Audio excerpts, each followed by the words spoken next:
So hello friends, ఈ వీడియోలో మనము యాడ్ ఫండ్స్ ఎలా చేయాలో ఈ ఎస్ఎంఎం ప్యానల్లో చూద్దాం.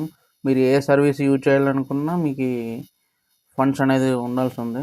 సో ఇక్కడ ఫండ్స్ ఎలా చేయాలంటే ఇక్కడ 3 బటన్స్ ఉంది కదా రైట్ సైడ్ కార్నర్లో, దీనిపైన క్లిక్ చేయండి. ఇక్కడ నెక్స్ట్ ఇక్కడ యాడ్ ఫండ్స్ ఉంది కదా, దీనిపైన క్లిక్ చేయండి.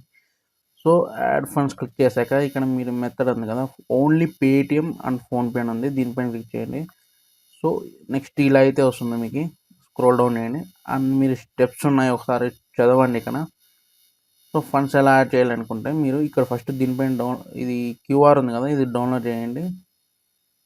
ఆర్ మీరు ఇంకో మొబైల్తో చేసినైతే డైరెక్ట్ స్కాన్ అయితే చేయండి. ఫండ్స్ మీరు డౌన్లోడ్ చేశాక మీకు ఫోన్పే ఉంటుంది కదా, మీ ఫోన్పే ఓపెన్ చేయండి. గైస్ మీ ఫోన్పే ఓపెన్ చేశాక మీకు పైన స్కానర్ ఉంది కదా, దీనిపైన క్లిక్ చేయండి. ఇక్కడ నెక్స్ట్ ఇక్కడ గ్యాలరీ ఉంది కదా, దీనిపైన క్లిక్ చేయండి.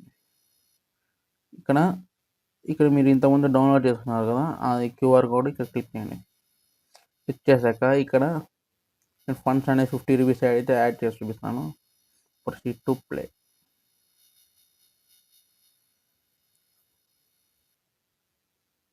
గైస్ మనం పేమెంట్ అయితే చేసాము 50 రూపీస్. ఇక్కడ నెక్స్ట్ ఇక్కడ వ్యూ డీటెయిల్స్ ఉంది కదా, ట్రాన్సాక్షన్ డీటెయిల్స్, ఇక్కడైతే వెళ్ళండి. అండ్ ఇక్కడ ట్రాన్సాక్షన్ ఐడి అని ఉంది కదా, దీనిపైన క్లిక్ చేయండి. Transaction ID.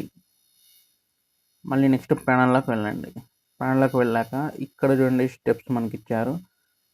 సో గైస్ ఇక్కడ మీరు ట్రాన్సాక్షన్ ఐడి అని ఉంది కదా, దీనిపైన పేస్ట్ చేయండి. ఇంతకుముందు మీరు కాపీ చేశారు కదా, అది ఇక్కడ అమౌంట్ మీరు ఇంతకుముందు ఎంతైతే పే చేశారో అంత 50 అయితే 50, 100 అయితే 100.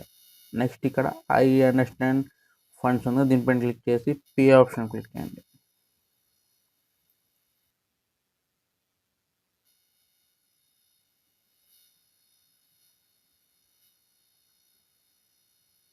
గైస్ ఫండ్స్ అప్డేటెడ్ చూడండి, ఇక్కడ ఫండ్స్ అప్డేటెడ్ అని వచ్చింది. సో గైస్ ఇక్కడ చూడొచ్చు మీరు 50 రూపీస్ అయితే యాడ్ అయిపోయింది సక్సెస్ఫుల్గా.